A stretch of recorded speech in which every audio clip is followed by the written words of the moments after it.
Bon, c'est relou, mais on a le mode 4x4 de notre pick-up qui fonctionne plus. Quand j'essaye de passer en boîte courte ou en boîte longue, bah il se passe plus rien.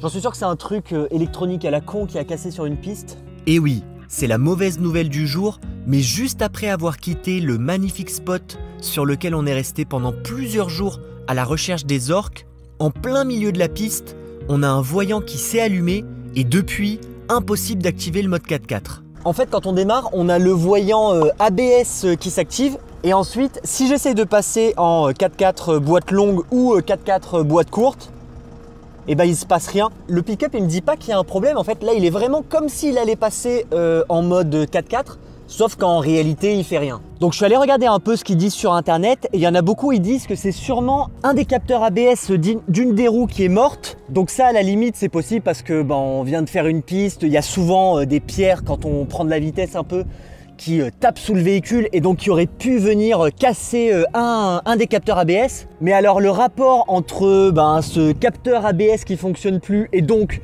le freinage ABS qui fonctionne plus et le fait que le pick-up il veut plus activer le mode 4x4, ça j'avoue qu'au début j'ai pas trop compris. Mais en fait c'est parce que sur ces modèles de Nissan Navara, les capteurs ABS, ils servent aussi à dire à l'ordinateur de bord si les roues elles sont bien droites. Et comme mettre le mode 4x4 boîte courte avec les roues qui sont pas bien dans l'axe, ça peut être dangereux pour certaines parties de la mécanique, et Nissan, pas bête, ils se sont dit pour protéger nos chers utilisateurs, si les roues elles sont pas bien dans l'axe, on bloque le passage en mode 4x4. Le problème, c'est que comme nous, on a sûrement un des capteurs ABS qui est mort, maintenant, et par sécurité, l'ordinateur de bord, il considère que les roues ne sont jamais droites et donc il bloque le passage du mode 4x4 en permanence. Donc maintenant, ce qu'on doit faire, c'est qu'il faut qu'on trouve un garage pour qu'il nous confirme que c'est bien ça le problème, parce que moi, je suis pas du tout sûr à 100% de ce que je dis, hein, c'est juste ce que j'ai lu sur Internet.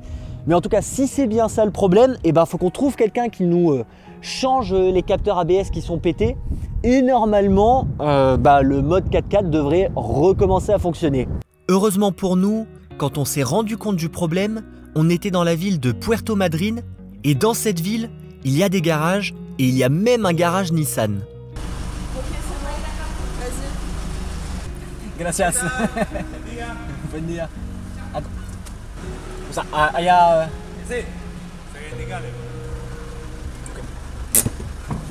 On a donc pris rendez-vous pour qu'il regarde notre véhicule et après 1h30 à chercher le problème, le garagiste nous annonce qu'il ne comprend pas pourquoi ça ne fonctionne pas et qu'il ne peut rien faire pour nous. Alors si le garagiste il n'a pas réussi à trouver le problème, c'est pas entièrement de sa faute. En fait, on a un autre problème avec ce véhicule. C'est que si un garagiste il veut brancher sa valise diagnostique là ici sur l'ordinateur de bord pour voir d'où vient le problème, généralement ça fonctionne pas. Il n'y a que à Salta où le garagiste il avait réussi à la faire fonctionner, mais c'est parce que le mec il était un petit peu bricoleur et en fait il nous a expliqué que sur notre prise pour les valises on a un problème et il n'y a plus l'arrivée 12 volts, enfin il y a un problème au niveau de l'électricité et donc généralement si quelqu'un essaye de brancher sa valise diagnostique, ça fonctionne pas. Le garagiste de Salta, il avait réussi à faire fonctionner sa valise, mais c'est parce qu'il avait branché et en même temps, il était allé la connecter à notre batterie pour avoir l'arrivée 12 volts. Mais sans faire ça, ça n'aurait pas fonctionné. Et le problème, c'est que le garagiste Nissan, lui, il a passé 1h30 à connecter et déconnecter sa valise. Alors, je lui ai bien expliqué, avec mes mots, ce problème où il faudrait qu'il essaye de récupérer une alimentation 12 volts autre part. Mais il n'avait pas l'air de trop comprendre ce que je lui disais et du coup au final on a passé 1h30 à essayer toutes les valises diagnostiques qu'il avait à sa disposition. Donc il a essayé 4 ou 5 valises différentes, il a essayé tous les modèles de pick-up Nissan qu'il avait à sa disposition dans sa valise, mais il n'y a rien qui a fonctionné et du coup à la fin il nous a dit que sans le diagnostic de la valise il ne pouvait rien faire pour nous et qu'il était désolé. Donc bon, ça me fait un peu mal au cœur de me dire qu'on a un 4x4 mais qu'on peut plus utiliser le mode 4x4. Je trouve ça complètement ridicule. Mais bon, apparemment dans cette ville, il n'y a personne qui peut nous aider, donc on réglera ce problème plus tard. Alors vous verrez en fin de vidéo qu'on a finalement trouvé une solution pour activer le mode 4x4, mais elle n'est pas super pratique et un peu ridicule. Après notre échec au garage, on est allé manger des empanadas au bord de la plage, on a déposé notre sac de linge sale à la laverie et le soir, on s'est retrouvé dans un camp de Français et on paraissait tout petit à côté de nos voisins. Bon, on a quitté notre petit camp là notre petit camp de Français. Parce que, ouais, pour le coup là on peut vraiment dire que c'était un camp de Français. Alors je pense qu'en voyant les images, là je vais vous mettre quelques images des véhicules qu'il y avait et tout. Vous allez sûrement vous dire, mais quelle idée de se retrouver à autant de Français quand vous êtes loin en Argentine comme ça. En réalité, nous dans notre voyage, ça a été tellement rare les moments où on s'est retrouvé avec des groupes de 2-3 vannes français ensemble à manger ou boire un coup le soir. Donc là ça fait 2 soirs qu'on fait ça, c'est bien cool. Et aujourd'hui c'est notre dernière tentative pour voir des orques. On est rentré dans la péninsule Valdés, alors pas dans la partie payante, on est sur ce qu'ils appellent la route 40. Et justement les Français qu'on a rencontrés hier, ils en ont vu ici des orques, alors de très loin et rapidement. Et ils nous ont dit pour avoir le plus de chances d'en voir, il faut arriver 2 heures avant la marée haute et 2 heures après la marée haute. Donc là la marée elle est à 13 h, nous il est 11 h et on est déjà sur place. Et effectivement des baleines, il y en a déjà plein devant moi. Alors elles sont assez loin. En plus on n'a pas le droit de faire voler le drone parce que bon là on est vraiment dans un truc... Là pour le coup contrairement à où on était avant, c'était pas du tout touristique, enfin pas autant. Là c'est vraiment le truc touristique, hein. Il y a des voitures de partout, il y a même une petite maison de guarda-parc. Mais donc on va attendre que la marée monte et on espère voir des orques ou au moins des baleines de très près. Là on en voit quelques-unes mais bon elles sont quand même un peu loin. Alors on n'a pas eu la chance de voir des orques, mais alors les baleines, on a l'impression qu'il y en a de partout.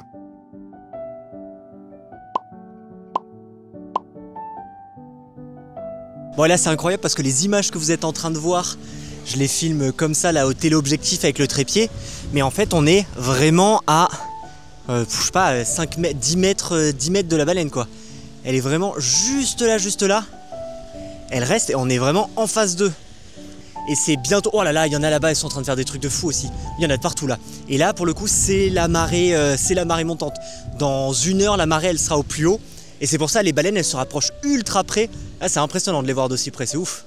Là il faudrait plus qu'on voit des orques et ce serait la journée parfaite. Tu peux lui demander de sauter? Faudrait qu'elle fasse un saut qui fasse comme si elle sautait au-dessus de toi. Non mais là c'est vraiment incroyable. Elles sont à côté, elles sont peut-être à 15 mètres du bord. C'est assez fou là. On les voit juste derrière moi, on les voit, ou derrière Ambrine, on les voit bien aussi.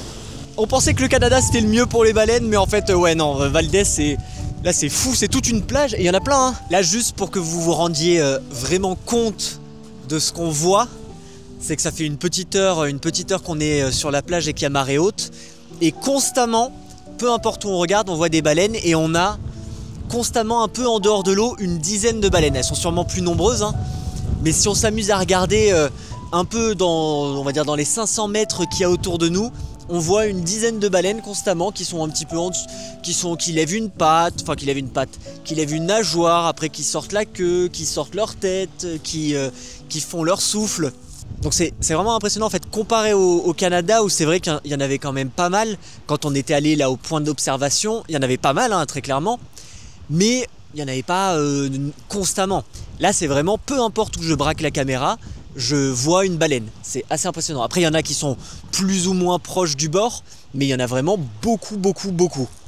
Pour ceux qui veulent vraiment maximiser leur chance de voir des orques, apparemment, rentrer dans la partie payante de la péninsule de Valdés et aller à cet endroit, c'est la meilleure chose à faire, même si ce n'est pas garanti à 100% que vous en verrez. On a ensuite repris la route et en conduisant, je me suis dit qu'il fallait qu'on trouve une solution pour cette histoire de 4x4 qui ne fonctionne pas. Je suis donc retourné sur des forums spécialisés Nissan et j'ai trouvé un vieux post qui date de 2015 avec apparemment la solution miracle pour réparer ce problème. Bon, vous le savez, on a un problème avec notre capteur ABS. Là, on n'est pas chez ces Nissan. Ils n'ont pas été capables de nous régler ce problème et de nous enlever notre bug d'ABS. En fait, on a un capteur qui doit être mort, mais ils n'ont pas réussi à connecter leur valise et tout ça. Donc, à la limite, que l'ABS ne fonctionne pas, ça, c'est pas la fin du monde. Ce qui est chiant, c'est que nous, là, on peut plus passer le mode 4x4. Du coup, ce qu'on a fait, c'est qu'on s'est dit, mais on va demander à Google, c'est beaucoup plus simple. Et Google, il nous a trouvé une solution qui peut-être va marcher. On a réussi à la faire marcher là. On va essayer de la refaire marcher. Donc on n'est pas en mode 4x4, on coupe ça, on va dans le moteur. Vas-y, suis-moi Ambrine. Donc là, ce qu'on fait, c'est que les mecs, ils ont dit, il faut trouver le fusible de l'ABS. Donc là, ce qu'on fait en fait, c'est qu'on fait sauter le fusible de l'ABS. Vous allez voir, c'est tout un truc, mais au moins on sait que ça... Oh là. Donc là, on fait sauter le fusible de l'ABS. Je vais laisser ça comme ça. On retourne dans la voiture. Donc dans la voiture, on démarre. Là maintenant, on a un mode... Ah, vous allez voir, c'est magique hein, si ça marche. Là maintenant, on a un mode 4x4. Donc je me mets en mode 4x4. En vrai, ça marche pas la boîte courte, parce que si je mets la boîte courte, ça marche pas, il se passe rien. Là, je viens de passer la boîte courte, il marche rien. Mais c'est pas grave, le truc en fait, c'est de se laisser en mode 4x4. Donc là, je me laisse en mode 4x4. Je recoupe le contact. Tu peux rester là, Ambrine. Je vais remettre le fusible.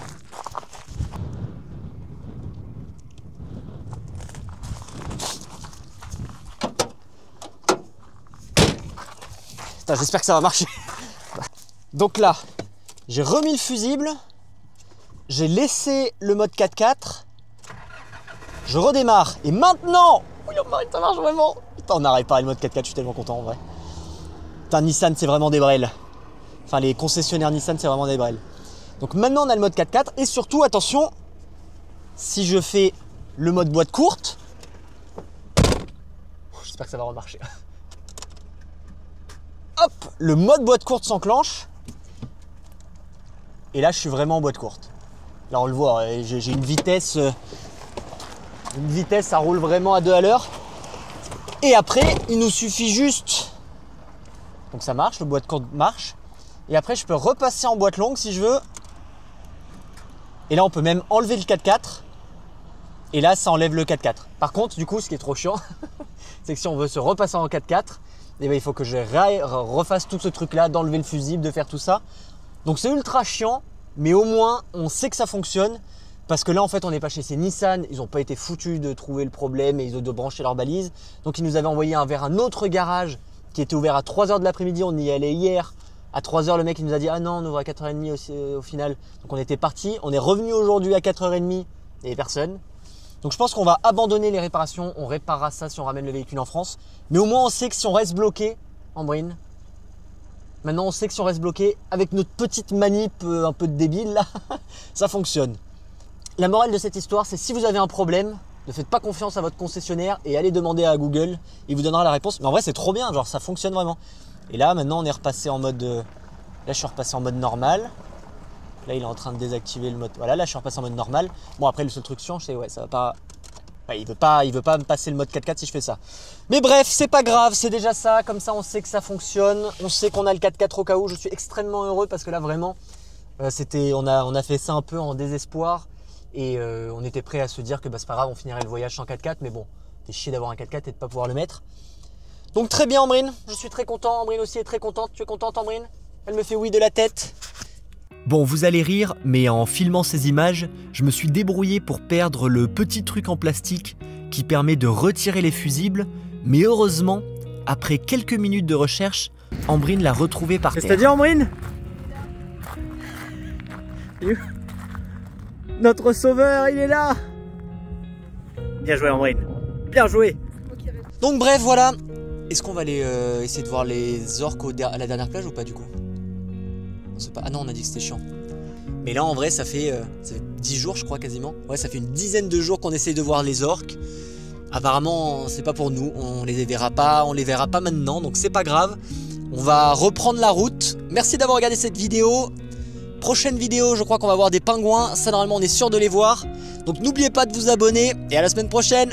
Ciao!